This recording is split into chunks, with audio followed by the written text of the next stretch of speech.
Tasty tasty egg fried rice.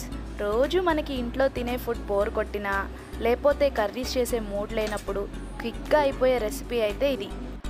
ఈ fried rice టేస్ట్లో and spicy పంచ్తో బిర్యానీతో ఈక్వల్గా ఉంటుంది టేస్ట్ అయితే. మరి ఇంకెందుకు ఆలస్యం, tasty tasty egg fried rice ఎలా చేయాలో చూసేద్దాం పదండి. Hi hello, welcome back to my channel Hari Anjani blogs. వీడియోలోకి వెళ్ళే ముందు మన ఛానల్ని ఎవరైనా ఫస్ట్ టైం చూస్తుంటే సబ్స్క్రైబ్ చేయడం అయితే మర్చిపోకండి. ఫస్ట్ అయితే ఎగ్స్ని బీట్ చేసుకొని కొంచెం ఆయిల్ వేసుకొని ఇలా ఫ్రై లాగా చేసేసుకోవాలి ఎగ్స్ మొత్తాన్ని.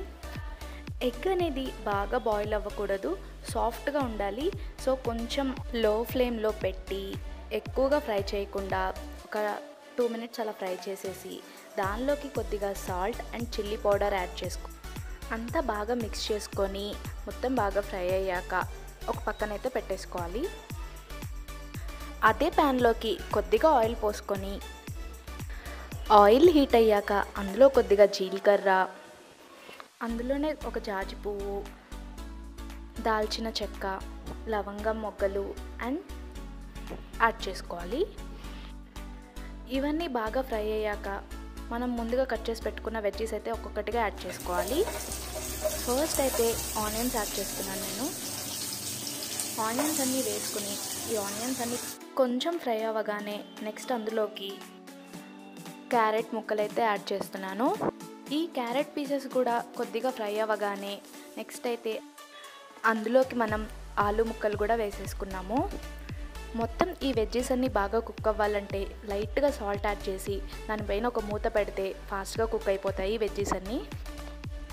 ఈ బంగాళదుంపలు, క్యారెట్ అన్నీ కొంచెం కుక్ అవ్వగానే నెక్స్ట్ అయితే ఇందులోకి మనం టమాటోస్ కూడా యాడ్ చేసుకున్నాం. ఇలా వెజ్జెస్ అన్నీ బాగా ఫ్రై అవ్వగానే నెక్స్ట్ ఒకసారి మూత తీసి అన్నింటినీ కలిపేసుకొని కొద్దిగా అందులోకి టేస్ట్కి సరిపడా సాల్ట్ అయితే యాడ్ చేసుకుందాము. నెక్స్ట్ కారం యాడ్ చేసుకోవాలి. ఇప్పుడు మొత్తం అంతా ఒకసారి మిక్స్ చేసేసుకొని అండ్ అందులోకి కొద్దిగా ధనియా పౌడర్ అండ్ గరం మసాలా కూడా యాడ్ చేసేసుకున్నాను.